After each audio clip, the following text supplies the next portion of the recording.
La alta sensibilidad es un término que puso Elaine Aron, una autora a la que yo admiro mucho, que aparte también hace psicología profunda. Ella se empezó a dar cuenta que había personas que se sentían mucho más abrumadas ante ciertas situaciones sociales, ante ciertos estímulos. Ella misma se dio cuenta que a ella le pasaba, que a veces sentía que no podía fluir tanto cuando había estímulos o que disfrutaba más de una plática más profunda. Y se empezó a dar cuenta que mucha gente se sentía de esa forma, pero que se sentía inadecuada, que se sentía que tenía que ser diferente. Y ella fue la que empezó a investigar este término que se llamó la alta sensibilidad. Elaine Aron, ella fue la pionera, la que puso el término. Y ya de ahí, varios autores ya habían hablado de estos rasgos más en los niños. Hay un autor que se llama también Thomas Boyce, que habla de los niños orquídea, que dice que hay niños que son diente de león y hay niños que son orquídea. Y lo que caracteriza, por ejemplo, a los niños diente de león, el diente de león donde esté, crece. Crece en el asfalto y se da muy bonito. Y las orquídeas sí necesitan un ambiente muy específico. Tú puedes tener una semilla de orquídea y si le das el ambiente específico, crece, ¿no? Y es una flor muy bonita, es una flor muy sensible, que si no le das el ambiente específico, no se desarrolla. Entonces él dijo que hay unas personas que son como estas semillas de orquídea y que necesitan ciertas condiciones mucho más específicas de crianza y de educación para que realmente se desarrollen y saquen su potencial, que son gentes que se beneficia mucho de lo bueno por esta gran percepción que tiene o se puede afectar mucho de lo malo, de lo que no hay, y entonces no se desarrolla. En cambio, el diente de león puede tener condiciones muy buenas o muy malas y no le va a hacer tanta diferencia. Si es muy buena, se va a desarrollar. Si son muy malas, se va a desarrollar un poco, a lo mejor menos grande, pero tiene oportunidad de crecer. Entonces son estas personas que tienen esta sensibilidad al entorno porque tienen una percepción más abierta por ciertas condiciones del sistema nervioso y eso hace que perciban de afuera, pero lo que yo me he dado cuenta es que también de dentro, de esta información genética que traemos, de esta información ancestral, a veces tienen tantas imágenes, tantas emociones moviéndose en su cuerpo que les es muy difícil estar en una reunión sin sentir que se abruman o que están aprendiendo algo y están captando tanto que pueden necesitar más tiempo para procesar. Lo más importante de reconocer este rasgo es que quienes son así empiecen a darse cuenta que no son raros, ni necesitan ser diferentes, ni menos intensos, ni más cool, ni más fáciles, sino que tienen una manera de ser y que es para algo, porque son quienes han contribuido a la humanidad aportando ciertas filosofías, creando ciertas organizaciones, porque sienten a flor de piel las emociones del otro. Son quienes también, por ejemplo, han aportado muchos datos, muchos libros históricos, quienes se han enfocado también en darnos muchas muestras de lo que hay en la naturaleza. Infinidad. Los hay en todas las profesiones, porque la gente cree que nada más los hay en el arte, ¿no? Pero no, los hay en todas las profesiones y es esta gente que percibe mucho emociones, detalles y que le gusta procesar de manera profunda, que le gusta cuestionarse. Es un sistema nervioso más sensible, cuyos filtros de percepción, cuyo sistema de sincronización sensorial es distinto. Tiene los filtros, se llaman más abiertos. La sensibilidad es un espectro, no puedes decir alguien es sensible o no sensible, sino los filtros son los que van cambiando. Entonces, hay 8 estímulos. Un sistema promedio, estándar, nervioso, de esos 8 filtra y percibe 2. Un sistema altamente sensible, a lo mejor le entran 4. Cada vez que entra un estímulo externo a tu sistema, genera una descarga eléctrica que son emociones, que tiene efectos a nivel fisiológico, que son las sensaciones, y luego sube a la parte de la corteza cerebral para ser procesado y que se emita una respuesta.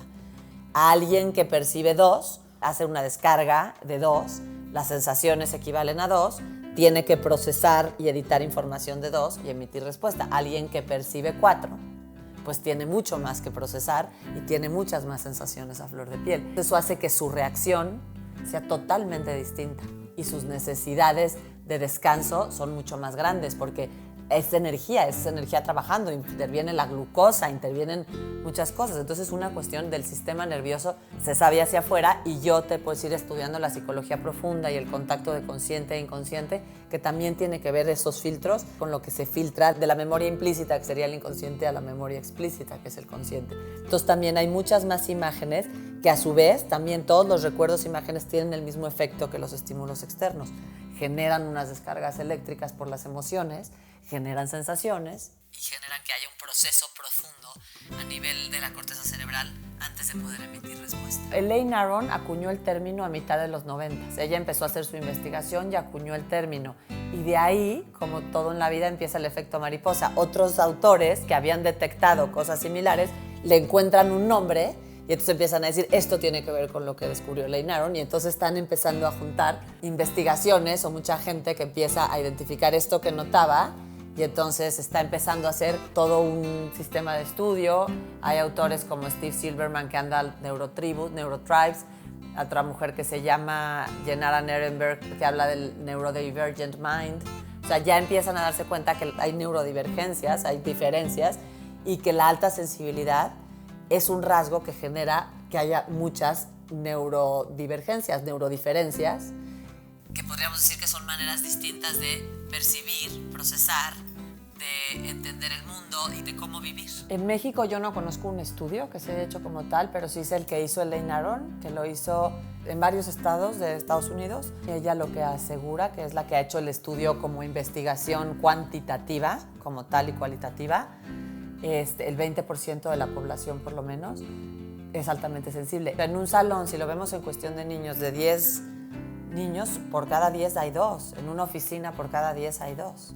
Y puede ser gente que esté sintiéndose inadecuada, que es lo que es muy duro, porque dicen, ¿por qué no soy como la mayoría? Cuando en realidad pues tienen muchas cosas muy positivas y tienen una razón para la evolución de la humanidad. Si no, no hubiera evolucionado el rasgo. Y son estas personas que de pronto dices, no se pueden acoplar a los demás. Exactamente. No se pueden acoplar exactamente. O a veces es el que necesita siempre ingerir alguna sustancia para poderse acoplar. En cuestión de relaciones sociales suele haber ciertas cuestiones por toda esta parte de que perciben mucho, porque los caracteriza mucho que así como perciben olor, colores, cada quien son distintos sistemas, perciben mucho las emociones de los otros. ¿Y quiénes son los más altamente sensibles? ¿Adultos, jóvenes o niños? No hay edad para la alta sensibilidad, es un 20% de la población en general, es un sistema nervioso con el que se nace. Tiene que ver mucho con la genética. Si tú eres altamente sensible, probablemente alguien en tus antepasados lo era. Y como te dije, es un rasgo que se ha conservado en la humanidad por necesidad de evolución, un rasgo que se necesita para que sobrevivamos como humanidad. Entonces lo hay en niños, jóvenes y adultos. Actualmente se detecta más en niños porque ya hay más conciencia de las diferencias, que hoy en día cuando se dan cuenta que eso era lo que vivían, dicen, ay, yo soy altamente sensible, y entonces ya se empiezan a nombrar. Podrías decir que se conocen más niños, pero hay muchos adultos, o sea, es un 20% de la población en general. Por un lado, a veces pienso que a lo mejor están naciendo más por una necesidad evolutiva, porque es necesario percibir más, sentir más las necesidades del ambiente para que sobrevivamos como humanidad, para que cuidemos más el planeta. Por eso a veces pienso que hay más. No lo puedo asegurar. Hoy sé de más, ¿no? Y cada vez me dicen, es que cada vez hay más niños así, pero me pregunto, ¿qué no habrá habido siempre esta cantidad? Y lo que pasa es que no sabíamos, y por eso ha habido tanta gente con depresiones y ansiedad que hoy se conoce como altamente sensible. Entonces, no te sabría dar una respuesta exacta de si hay hoy más o no. Hoy se reconocen más porque ya hay un término que los define. Hoy hay muchos niños que se reconocen de esta forma. A veces pienso que puede ser que estén naciendo más porque lo necesitamos, o a veces pienso que no, que en realidad siempre las ha habido la misma cantidad, nada más que no había nada que les ayudara a conocerse como tal. Hay 4 características básicas que comparten la mayoría, a veces nada más se ubican con 3, pero una es el tipo de procesamiento profundo o el gusto de pensar de manera profunda, cuestionarse, leer, profundizar en lo que les guste, y que muchas veces el síntoma negativo de esta parte es que pueden empezar a ser más lentos para dar resultados, porque como todo lo procesan de manera profunda, es alguien que cuando está aprendiendo empieza a unir piezas y entonces se tarda más en emitir una respuesta. La segunda característica es una sobreexcitación en algunos entornos. Es gente que de pronto en un lugar muy emocionante siente muchas sensaciones en el cuerpo, ¿no? Se siente muy emocionado, eso te habla de que está percibiendo mucho. Puede ser en lugares con muchos estímulos físicos como un concierto, un centro comercial, ¿no? Lugares donde hay luz, sonido o muchos olores o muchos sabores, o puede ser un lugar donde hay muchos estímulos emocionales como una boda de alguien querido que te despierta mucha emoción, o algo triste como, no sé, un funeral o un evento en el que hay alguien que habla muy bonito, y entonces lo sienten como su sistema es como esta piel de gallina, que sienten que está muy emocionada, para bien o para mal, ¿no? La parte negativa de esto es esta persona que dice, yo ya no puedo ir a lugares grandes porque no aguanto, o que empiezan a consumir sustancias para poder bajar esta respuesta tan intensa del sistema nervioso. La tercera parte es la intensidad emocional y empatía. Es gente que siente mucho las emociones porque tiene estos filtros más abiertos del otro, y también siente en general mucho las emociones de lo que le sucede. Entonces yo siempre doy el ejemplo de, si tú tienes dos círculos del mismo tamaño y aquí le pasas 3 veces el rojo, tiene un tono. Si aquí le pasas 10 veces el rojo, el mismo rojo, este es más intenso. Lo que se refiere a esto es que hay más veces el rojo pasado. La intensidad emocional se refiere a que sienten muchas emociones a la vez. Es gente que a lo mejor puede caer como la dramática. No es que sea dramática, es que realmente en la misma cantidad de tiempo que alguien con una sensibilidad promedio está teniendo muchas más descargas en el cuerpo, muchos más repasones de rojo. Y eso hace que sienta con mucha intensidad, y a veces que necesiten hablar mucho, que es la gente que a veces vivimos como intensa, ¿no? Y que a veces se recluye por eso, y también que a veces al estar con otras personas empieza a perder el control porque empieza a sentir muy intensamente las emociones de los otros. Y la cuarta característica suele ser esta sensibilidad sensorial, a veces a nivel de los sentidos. Puede ser alguien que le moleste mucho más el sonido que a otros, o que tenga mucha más sensibilidad a la luz, o a los olores, o a las texturas. Es gente que los cambios de temperatura pueden generarles mucha reacción, como un dolor de cabeza con mucho calor, o no tolerar el frío, y entonces hay que exagerado, ¿no? Y esa gente siente mucho más el frío porque a nivel sensorial están sintiendo más. Es como si tuvieran una piel más delgadita. Necesitan aprender a abrigarse y a cobijarse con muchos hábitos de autocuidado. Lo primero que les digo es la aceptación, que a veces la gente cree que la aceptación es como una resignación. No es una aceptación connotación ni peyorativa ni negativa. Cuando tú eres una minoría, siempre hay ciertas cuestiones que te dificultan más la adaptación al mundo social, ¿no? Al entorno. Cuando tú tienes un hijo así, tienes que decir, ok, tengo un hijo que pertenece a una minoría, entonces la escuela, las fiestas, van a estar hechos con estímulos y con cosas que le van a causar ciertas reacciones.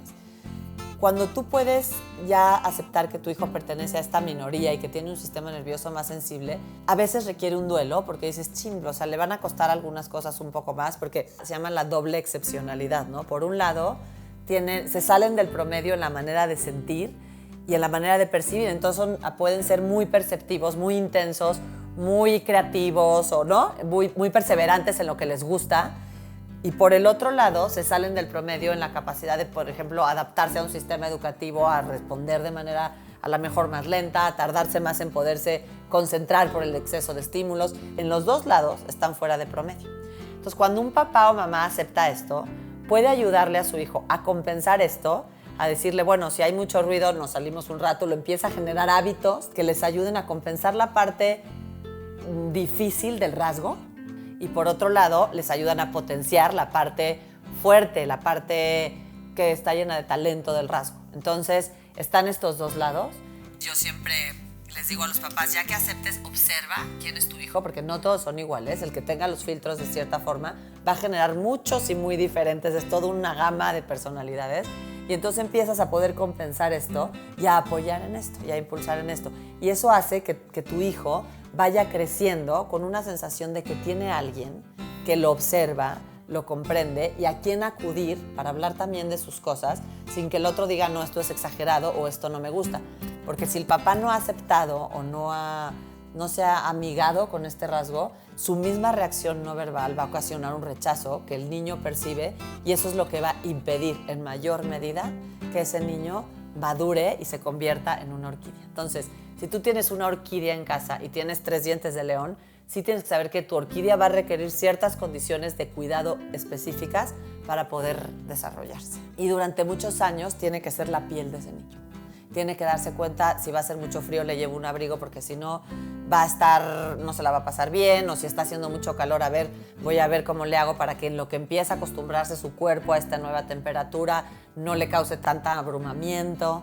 va a haber una fiesta, híjole, están muchísimo el ruido, si quieres nos salimos un ratito y regresamos.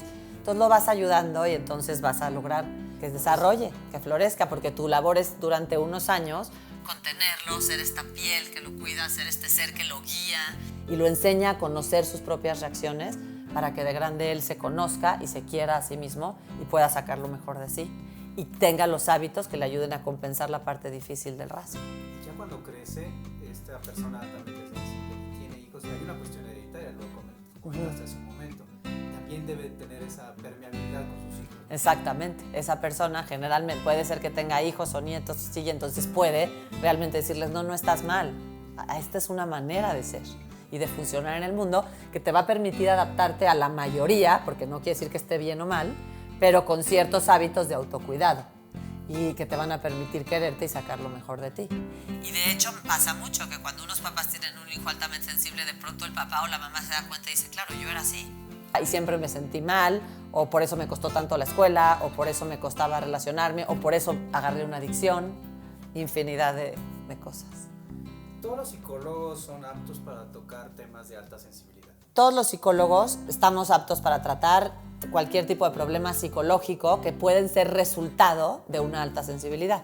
O sea, puede dar lugar a algo de ansiedad, alguna adicción, Lo que diferencia a alguien que hemos estado estudiando mucho el rasgo de la alta sensibilidad es que empezamos a reconocer qué puede estar ocasionado por la alta sensibilidad.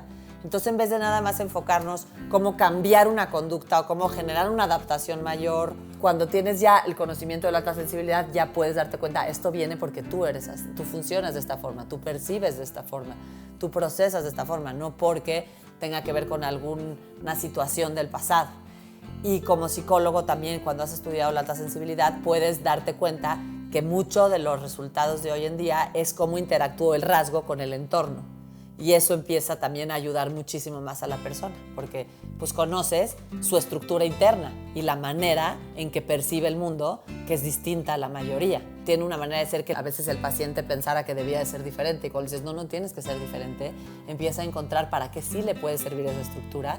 Y como un papá hace con un hijo, le ayudas a encontrar los hábitos que le ayuden a compensar las dificultades y a potenciar los talentos. ¿A quién puede acudir una persona que se detecta así como altamente sensible?